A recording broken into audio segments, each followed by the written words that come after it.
പ്രകൃതി രമണീയവും പ്രശാന്തസുന്ദരവുമായ ആ കൊച്ചു പ്രദേശത്തിന് ഒരുപാട് പ്രത്യേകതകളുണ്ട്.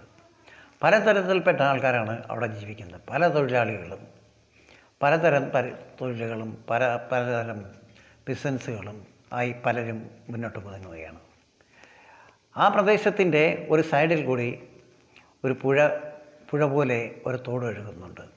അത് വള്ളം ഉപയോഗിച്ചാണ് അവിടെ ആൾക്കാർ അക്കരയ്ക്കെത്തുന്നത്. ആ വള്ളത്തിൽ കയറാൻ വേണ്ടി പലരും അവിടെ വന്ന് കാത്തു നിൽക്കാറുണ്ട്. അക്കൂട്ടത്തിൽ ശാലിനിയും ആ കൂട്ടത്തിലുണ്ട്. ശാലിനിക്ക് 4 പശുക്കളും ഒരമ്മയും അച്ഛനും അടങ്ങുന്നതാണ് ശാലിനിയുടെ കുടുംബം. അച്ഛന് സുഖമില്ല, മറ്റു തൊഴിലുകൾക്കൊന്നും പോകാൻ യാതൊരു നിവൃത്തിയുമില്ല. അമ്മയ്ക്കും വല്ലാത്ത അവശതയാണ്. ശാലിനി ഈ പശുക്കളിൽ നിന്ന് കിട്ടുന്ന വരുമാനം കൊണ്ടാണ് ശാലിനി ജീവിക്കുന്നതും ശാലിനിയുടെ കുടുംബം പോറ്റുന്നതും. ശാലിനി പാലുമായി ചെല്ലുമ്പോൾ കുമാരൻ മിക്കവാറും അപ്പുറത്തായിരിക്കും. അക്കരയിൽ നിന്ന് തുഴഞ്ഞ് ഇക്കരെ എത്താൻ കുറച്ച് സമയമെടുക്കും. ശാലിനിക്ക് പലപ്പോഴും ശുണ്ഠി വരാറുണ്ട്. ഇയാൾക്കൊന്ന് പെട്ടെന്ന് വന്നാലെന്താ, അതേ ഇയാൾ എന്നെ മനഃപൂർവ്വം ദ്രോഹിക്കുകയാണോ, താൻ എന്നെ മനഃപൂർവ്വം ദ്രോഹിക്കുകയില്ലേ എന്ന് ശുണ്ഠിയോടെ അവൾ നിൽക്കും. അപ്പോഴേക്കും കുമാരൻ വള്ളവുമായി അവിടെ എത്തിക്കഴിഞ്ഞു. തൊട്ടരികിൽ ചാഞ്ഞു നിൽക്കുന്ന ഒരു തെങ്ങുണ്ട്. ആ തെങ്ങിലാണ് കുമാരൻ മിക്കവാറും വള്ളം കെട്ടിയിടാറുള്ളത്. രാവിലെ വന്ന് വള്ളം അഴിച്ച് കഴിയുമ്പോഴേക്കും അതിൽ നിറച്ച് ആൾക്കാരുണ്ടാവും. പലതരത്തിൽപ്പെട്ടവരും പല തൊഴിലുകാരും. ഇവരിൽ പലരും പോയി കഴിഞ്ഞതിന് ശേഷമായിരിക്കും ശാലിനിയുടെ വരവ്. അവൾ പശുക്കളെ കറന്നു അവർക്ക് വേണ്ടുന്ന ആഹാരങ്ങളും മറ്റും പദാർത്ഥം എല്ലാം ശരിപ്പെടുത്തി കൊടുത്തതിന് ശേഷം മാത്രമേ അവൾക്ക് വരാൻ കഴിയൂ. വന്നിട്ട് ഈ പാൽ പാത്രവുമായി അവൾ മറ്റ് പല കടകളിലും പാൽ കൊടുത്ത് ആണ് അവളുടെ ജീവിതം. പലപ്പോഴും പലരും സമയത്ത് പൈസ കൊടുക്കാറില്ല. അങ്ങനെ അവൾ ശുണ്ഠി പിടിക്കാറുണ്ട്, ദേഷ്യപ്പെടാറുണ്ട്. അങ്ങനെ വരുമ്പോൾ അവൾ ചെറുപുറാന്ന് എന്തൊക്കെ പറഞ്ഞുകൊണ്ട് വരുന്നു. കുമാരൻ ഇത് കേൾക്കുന്നു. ആരെയാണാവോ ഇപ്രാവശ്യം വധിക്കാൻ കിട്ടിയത് എന്ന് കുമാരൻ്റെ ചോദ്യം. തന്നെ താൻ താമസിച്ചുകൊണ്ടാണല്ലോ എനിക്ക് പാല സമയത്ത് കൊണ്ടെത്തിക്കാൻ കഴിയാതെ വന്നത്. ഞാൻ മനഃപൂർവ്വം താമസിച്ചതൊന്നുമല്ല, അല്ലെങ്കിൽ അങ്ങനെ തന്നെ വെച്ചുള്ളൂ. അതിനെൻ്റെ നേരെ ചെയ്യേണ്ട കാര്യമൊന്നുമില്ല. എനിക്ക് എൻ്റെ സൗകര്യത്തിന് മാത്രമേ ചെയ്യാൻ കഴിയൂ. തൻ്റെ സൗകര്യത്തിന് ചെയ്തോടോ. ഞാൻ നീന്തിയെങ്കിലും അക്കരെ പോകും. എന്നാ നീന്തി ഒന്ന് പോവാം. കുമാരനും വിട്ടുകൊടുത്തില്ല. ശാലിനിക്ക് സങ്കടവും വിഷവും വന്ന്, സങ്കടപ്പെടേണ്ട, കയറിക്കൊള്ളു, ഞാൻ കൊണ്ടാക്കാം. അവൾ വള്ളത്തിൽ കയറി വള്ളം തുഴഞ്ഞു കുമാരൻ അക്കരയ്ക്കെത്താൻ. ഒന്ന് ആഞ്ഞ് തള്ളടോ, തുഴഞ്ഞു പോടോ, എനിക്ക് വീട്ടിൽ ചെന്നിട്ട് എനിക്ക് ഒരുപാട് വേലകളുണ്ട്. കന്നാലിയെ നോക്കണം, വീട്ടുകാര്യങ്ങൾ നോക്കണം. തനിക്കൊന്നും വേണ്ട, തനിക്ക് അക്കരെ ഇക്കരെ ഓടി നടന്നാൽ മാത്രം മതി. ശരിയാണ്, എനിക്ക് അക്കരെ ഇക്കരെ ഓടി നടന്നാൽ മാത്രം മതി. എനിക്ക് കുടുംബവും വീടൊന്നുമില്ലല്ലോ, അവരാരെയും സംരക്ഷിക്കുകയും വേണ്ടല്ലോ.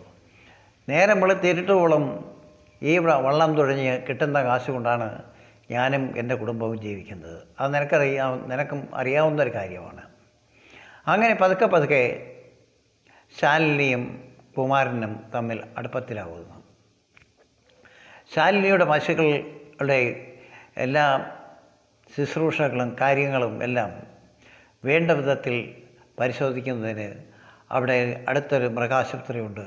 കൂടെ ശാലിനി ആ മൃഗാശുപത്രിയിൽ പോയി ഡോക്ടറെ കൂട്ടിക്കൊണ്ടുവരും.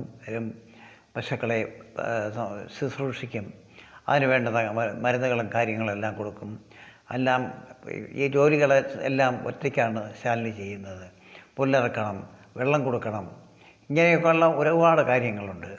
അതിനിടയ്ക്കാണ് ശാലിനിയുടെ അച്ഛന് വളരെ സീരിയസായി സുഖമില്ലാതാകുന്നത്. പെട്ടെന്ന് എന്ത് ചെയ്യണമെന്നറിയാതെ ശാലിനി വളരെ വിഷമിച്ചു. അപ്പോഴാണ് കുമാരൻ അതുവഴി പോകുന്നത് കണ്ടത്. കുമാര, ഒന്ന് നിൽക്കൂ, എന്ത് വേണം?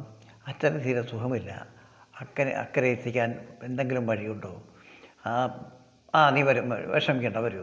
കുമാരൻ അയാളെ താങ്ങി പിടിച്ചുകൊണ്ട് ആ വള്ളക്കടവിലെത്തി അക്കരെ അദ്ദേഹത്തെ വള്ളത്തിലെത്തിച്ചു. അവിടെ നിന്നും ആശുപത്രിയിലും എത്തിച്ചു. ശാലിനിക്ക് എന്ത് ചെയ്യണമെന്നറിയാതെ, പണ്ടൊക്കെ ഇയാളെ ഒരുപാട് കുറ്റം പറഞ്ഞിട്ടുണ്ട്, അതൊക്കെ കഷ്ടമായി പോയി എന്നവർക്ക് ഒരു നിമിഷം ചിന്തയിൽ വരികയും ചെയ്തു. ആശുപത്രിയിൽ എത്തിച്ചു. ദിവസങ്ങൾ കടന്നുപോയി. പക്ഷേ ശാലിനിയുടെ അച്ഛന് ഭേദമൊന്നും ആയില്ല. ഒരു ദിവസം ഒരു സുപ്രഭാതത്തിൽ അദ്ദേഹം നിര്യാതനായി.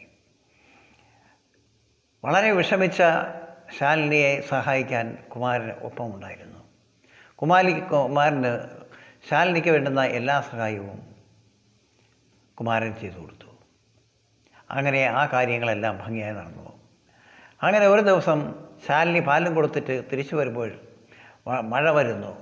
മഴയ്ക്ക് മുമ്പേ അക്കരെ എത്തണം. കുമാര, ഒന്ന് വേഗം വരൂ, എനിക്ക് മഴയ്ക്ക് മുമ്പേ അക്കരെ എത്തണം, എങ്കിലേ വീട്ടിൽ ചെന്നിട്ട് എനിക്ക് എൻ്റെ വീട്ടിൽ പല കാര്യങ്ങളും ചെയ്യാനുണ്ട്.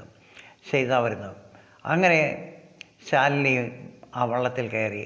കോരിച്ചൊരിയുന്ന മഴയത്ത് ശാലിനി കുമാരത്തിൻ്റെ വള്ളത്തിൽ ഒരു കുട കരുതിയിരുന്നു.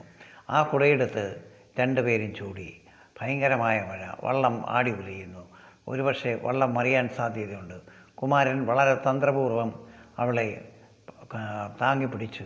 താങ്ങിപ്പിടിച്ചുകൊണ്ട് അവൾക്ക് എതിർക്കാനോ മറ്റൊന്നിനും കഴിഞ്ഞില്ല.